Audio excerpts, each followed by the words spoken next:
Welcome to Connecting the Dots, everyone. We are the team at Snarful Solutions Group who breaks down the top tech news of the day. It's all about making sure you understand what's happening in the tech world, like what it means for you, whether you're a big tech person or just trying to, stay in the loop. Exactly. Yeah. So today is March 7th, 2025, and wow, the tech world is really buzzing today. Yeah, for sure. A lot going on. We've got news about AI, like big developments there. Uh, Cryptocurrency, well, that's always making waves, right? yeah. And even some interesting tech stuff happening in an industry I bet you know pretty well. Ooh, keep me in suspense. Yeah. Okay, well, let's jump right in. First up, Microsoft's kind of shaking things up in the world of AI, right? Yeah, they're going beyond just using AI. Now they're building their own models. Really? Yeah, they're calling them MAI. And Yeah. here's the kicker. They're thinking about replacing, the OpenAI tech in their Copilot product with this new stuff. Oh, wow. That's interesting because they have a huge partnership with OpenAI. What does this mean for, like, the average person who uses Copilot? Well, you can think of it like this. When you've got competition in the AI market, that can be a really good thing. Yeah. You might get better features, prices might go down, I like the sound of that. and even, maybe we'll see some completely new AI applications, stuff we haven't even thought of yet. It's like deciding between Coke and Pepsi. Yeah. The more choices, the better. Right, exactly. And remember, Copilot, it's designed to help people code. So if you're a developer or even just learning, this could be a game changer. Absolutely. Okay, next up, we have a story about investors. And they're kind of shifting their focus. They're moving away from LLMs Uh-huh. towards something called AI wrappers. I got to say, that sounds like something straight out of a sci-fi movie. I know, right? Sounds futuristic, but it's happening right now. Wow. So these AI wrappers, they're basically startups that are taking those large language models, the LLMs we hear about all the time, Right. and using them to make tools for specific professions. So instead of having like one general AI that does a bit of everything, we're going to have AI specifically for doctors, lawyers, coders, everything. You got it. And venture capitalists are putting a lot of money into these AI wrappers. What's really interesting is this shows that we're moving towards making AI more practical, more focused on specific things. So how does this apply to our listener out there? Yeah, They might be thinking, I'm not a doctor or a lawyer. How does this affect me? that's a great question. Think about what you do every day at work, whatever it is. Yeah. These AI tools, they could help you automate those boring tasks, give you expert advice. So it's like having an assistant. Yeah, kind of. And in the end, it could make you way more efficient, better at what you do. So AI isn't about replacing jobs. It's about changing how we work. Exactly. It's like AI is giving us superpowers, not taking over completely. I like that. Yeah. Okay, now for a story that's been everywhere. Mhm. The Trump Tom P meme coin. Oh, yeah. This one's got people talking, that's for sure. This meme coin, it's connected to former President Trump, and it raised a massive $314 million from token sales. And don't forget about the fees. Oh, right. Yeah. A cool $36 million in fees, all in just 3 weeks. It's incredible how much money is moving around there. It is. And it really shows how volatile the cryptocurrency market is. Oh, yeah, I mean, on one hand, you can make a ton of money. But on the other, it's super risky. definitely. And this story, it kind of makes you think about conflicts of interest, with a political figure involved and all. Yeah, that's true. So for our listener, this is a story about how things in the financial tech world can really affect their wallets. Yeah, it's smart to stay informed, know the risks and the potential rewards, especially with crypto, because it's so unpredictable. Okay, moving on from meme coins, we've got some news from the world of semiconductors. TSMC, the biggest contract chip maker in the world, just announced a massive, like $165 billion investment to make more chips in the U.S. Wow, that's a lot of money. And it's not just one factory. They're building 3 new fabrication plants, Wow. 2 advanced packaging facilities, even an R&D center, all in Phoenix, Arizona. That's huge. But what does it mean for the everyday person? Someone who just wants to buy a new phone or laptop. Well, remember the global chip shortage? This could really help with that. Oh, yeah. We might see more chips available, maybe even lower prices for electronics. So this is a story to keep an eye on because it could change how much we pay for our gadgets. For sure. Plus, it's a sign that we might be moving towards making more things locally, which could have a big impact on the economy in the long run. Makes sense. Yeah. Okay, our last story takes us to a place you might not expect to see cutting-edge technology. McDonald's. Yeah, it's not the first place you think of, right? But they're doing some cool things to make their restaurants run better.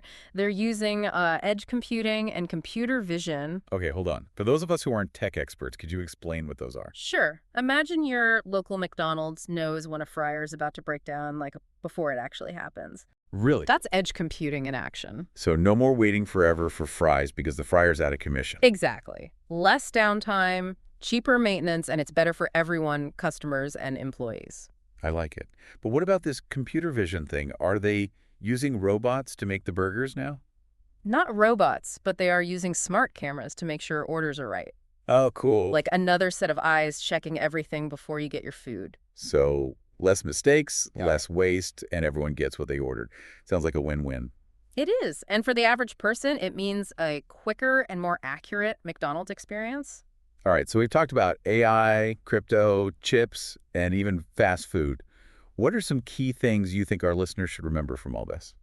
Well, the tech world is always changing, that's for sure. We Yeah. see big companies like Microsoft doing big things in AI, and startups are finding really creative ways to use it, too. Right. And we can't forget about the cryptocurrency market. It's like a roller coaster, as we saw with that Trumpian meme coin story. Yeah. But like any investment, you got to be Wow. careful, know the risks. Absolutely.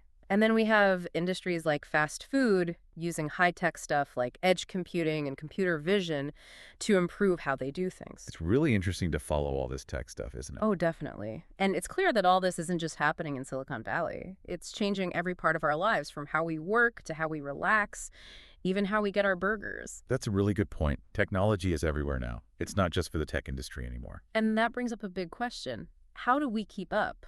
What skills do we need to do well in this world that's constantly changing because of technology? That is the million-dollar question, and we are going to get into that in the next part of our deep dive. Stay tuned. So we've seen how tech's changing a lot of things, like how we write code, even how we get a burger. Yeah. But let's go back to that question from before, like, how do we stay ahead of all this? What do we need to know to do well in this new world? That's the big question, right? It's a lot to keep up with. Tech's always changing so fast. It is. But I don't think you have to become like a tech genius overnight. Right. It's more about, being ready to adapt and learn new things. So it's not about knowing every single line of code, but more about understanding how things are changing. Exactly. And one really important skill is critical thinking. Uh-huh. We're hit with so much information every day.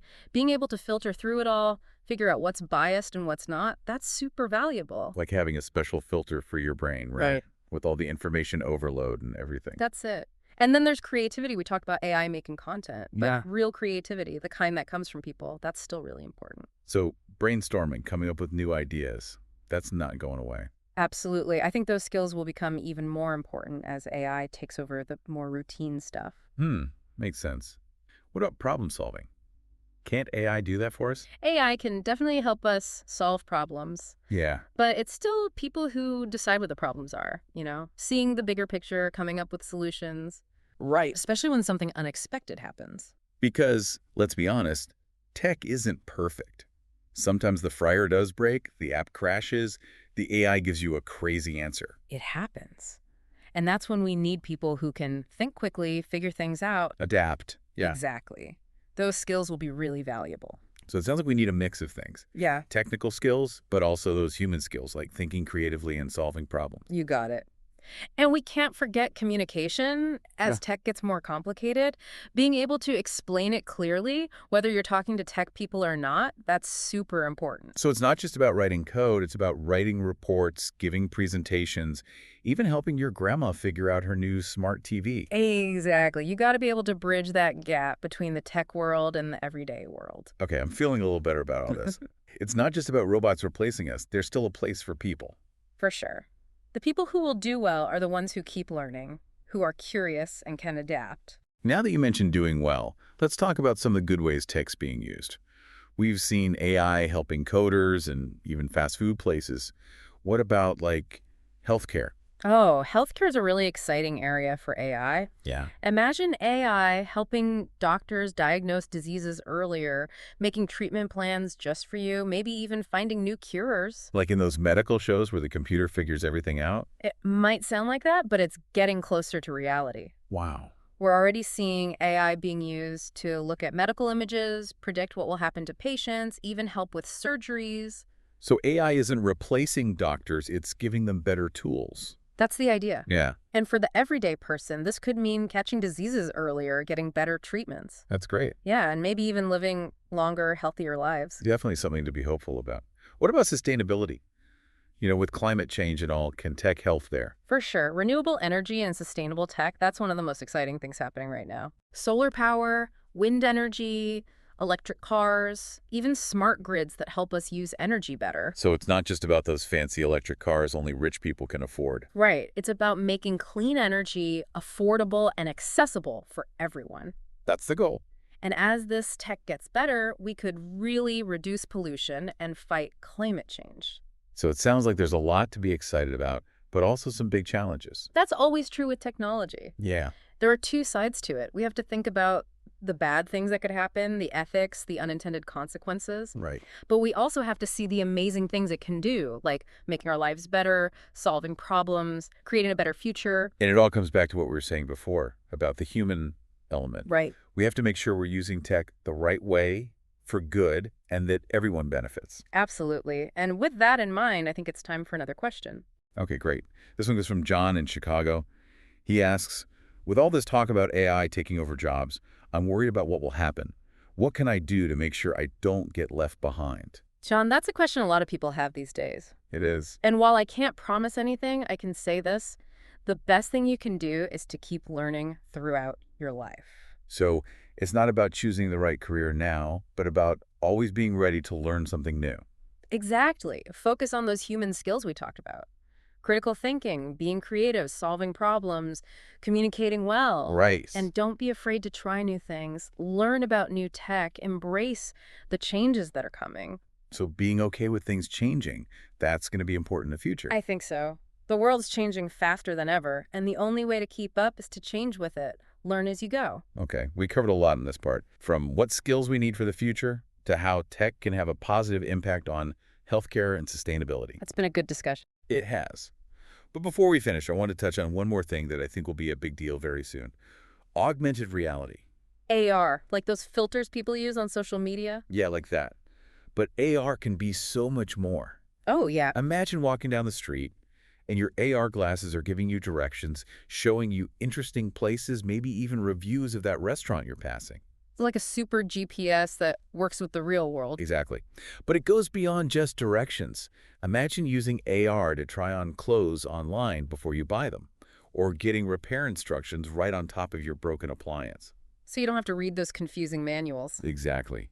And think about how cool it would be for education. Oh, Students could see ancient Rome right in their classroom, or dissect a frog without, well, the mess. it would be amazing. So this isn't sci-fi anymore. This is tech that's about to be everywhere. It is, and with companies like Apple and Google putting so much money into AR, it'll be as common as smartphones pretty soon. Wow. It makes you wonder what things will be like in a few years. I know, it's exciting and a little scary at the same time. It is. But like we've been saying, the important thing is to stay informed, stay curious, and be ready to adapt. That's good advice. And speaking of staying informed, that's all for this part. But don't worry, we'll be back soon to talk about even more cool tech stuff and answer more of your questions. Stick around. We are back for the last part of our deep dive into today's top tech news. We saved some really interesting stuff for last. We've been talking about how technology is changing the world, but what about us? Like, how is tech changing the way we think and learn, even how we talk to each other? That's a really big question and one I've been thinking about a lot lately. It's like we're always connected, plugged into our devices, just bombarded with information. Yeah, that's true. It's like we live in this age of digital overload. And that makes you think about like our attention spans, what it's doing to our brains, even our mental health, you know? Right, it's almost like our brains are being rewired by all these notifications and social media and news alerts, Yeah. right? There's a term for that. Digital cognitive overload. Researchers are really looking into that. Wow. So is this the end of deep thinking? Are we all going to turn into, like, distracted zombies just glued to our screens? I don't think it's that bad, but it's good to be aware of what all this digital stuff might be doing to us. Okay, so what can we do about it? Should we all, like, throw away our smartphones and go live in a cabin in the woods? Well, you could, but for most of us, that's not really an option. It's more about finding a balance, Yeah. you know? Setting some limits with tech and using it in a way that works for us. So, like, putting the phone down during dinner, taking breaks from social media, Maybe reading a book sometimes. Exactly. It's about taking back control of our attention and making sure tech is helping us, not the other way around. Okay, so we talked about some of the downsides. But are there any good ways that tech is changing how we think and learn? Oh, for sure. One thing that's really interesting is personalized learning. With AI and machine learning, we can create ways of learning that fit each person, like their own needs and how they learn best. So no more classrooms where everyone's learning the same thing at the same pace. Yeah, exactly. Imagine every student having their own learning plan, going at their own speed, and learning in a way that makes sense to them. That would be amazing. And not just for kids, right? This can be great for adults too. You're totally right. Like, if you want to learn a new language or a new skill or just keep up with things in your job, personalized learning can make it easier and more effective for everyone. So even though tech might be changing our brains in some ways, it's also giving us these great new tools to learn and grow. That's what's so cool about it. It's not all good or all bad, it's how we use it. And I think that's a good lesson from everything we talked about today. Technology is really powerful, but it's up to us to decide how it affects our lives. And a big part of that is knowing what's going on and being involved. That's what we try to do here on Connecting the Dots. Yeah, we hope this deep dive helped you understand today's tech news a little better and what it means for you, whether you're a tech person or not. We talked about a lot, but there's always more to learn, right? Definitely. We'll be back next time with more interesting tech stories. Until then, stay curious, stay informed, and remember, we shape the future of technology. We are here to help here at Snarful, so reach Yeah. out on our website if you have any more questions.